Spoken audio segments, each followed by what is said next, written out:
እሺ ዛሬ የምንሞክረው ኢትዮጵያ ውስጥ በጭራሽ ተሞክሮ የማያውቅ ነገር ነው። ወተትን ያለ እጅ ንክኪ ከላም ወደኔ ማለት ነው። ስለሆነ ይሄን ነገር ኢትዮጵያ ውስጥ ተሞክሮ አያውቅም። ምስቃኑ ምንድነው የሚለው እጅ አይልም ብዬ አስባለሁ። እንሞክረዋለን። የከብቱን ባለቤት ሄደን እናስፈቅዳለን። ተከተሉ። ሰላም ነው ጋሽዬ? እንዴት ነህ? ሰላም።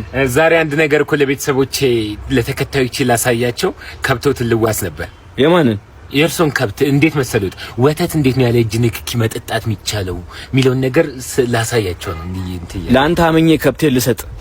አንተ እኮ ለድሩ እንስሳው ለአንበሳ ያልሳሳ ሰው እኮ ነህ። አንተ ጡት ነካሽ ነህ። የአንበሳ ጡት ነክሳል እኮ ያልሰማው መስሎ ነው ወይ ጋሼ? ዝም ብለው ነው በቃ የሚበጠረቁት። ቢያዩ እኮ እሺ፣ ሲጀመር አንበሳ አጥቢ እንስሳ ነው። እና ምንድን ነው እንቁላል ጣይ አይደለ አንበሳ? ናሽናል ጂኦግራፊ ሳያዩ ተወልደው አድገው አረጁ። እሺ ለፋውና ላሜና አመኝ አልሰጥም ለማንም። ሙጣ እየዞርክ ጡት ትላለህ። የእንስሳት ጡት ይርጣ